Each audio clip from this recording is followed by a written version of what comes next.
وراثت میں عورت کو مرد کے مقابلے میں آدھا حصہ ملتا ہے، کیا یہ انصاف کے منافی نہیں ہے؟ ڈاکٹر صاحب اس چیز کے 2-3 پہلو ہیں سمجھنے کے۔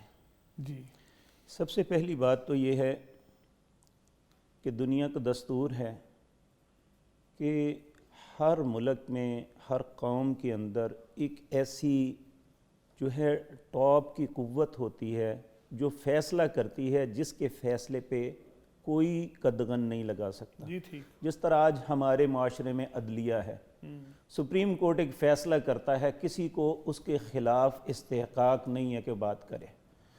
سب سے پہلی بات اہل ایمان کے لیے تو یہ ہے کہ یہ جو وراثت کے معاملات ہیں اس کا فیصلہ اللہ نے کیا ہے، ٹھیک، اور اس میں یعنی اس کی تشریح بھی کسی کو نہیں دی بلکہ قرآن میں خود کی ہے۔ حالانکہ قرآن میں حکم آتا ہے، اس کی تفصیل نہیں آتی، لیکن وراثت کا معاملہ ایسا ہے جس کا حکم بھی اور تفصیل دونوں آتی ہے۔ سورۃ نساء بھر دی ساری۔ سورۃ نساء جی۔ سبحان اللہ۔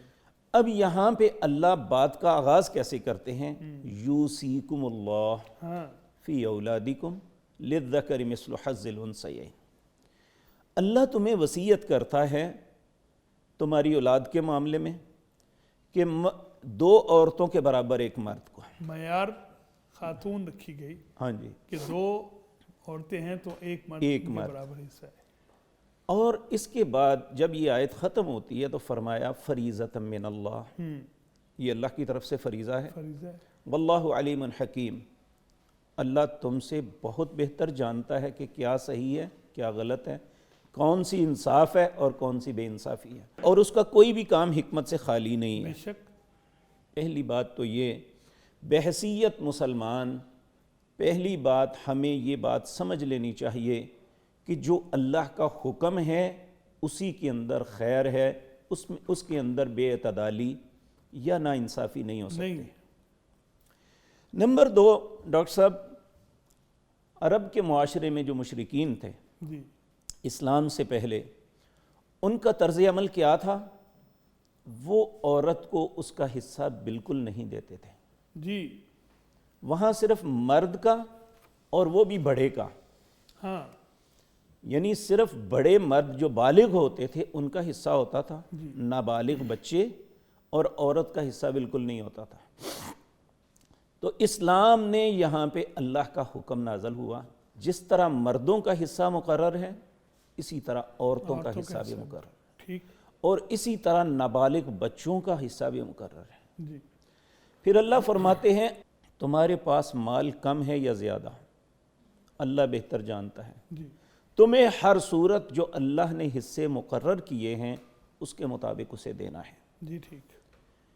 اسلام نے دنیا کے اندر جو غلط روش تھی مشرکین کی اس کو ختم کیا۔ وہ عورتوں پہ ظلم کرتے تھے، انہیں کچھ بھی نہیں دیتے تھے، جی ٹھیک۔ اسلام نے ان کا باقاعدہ حصہ مقرر کیا۔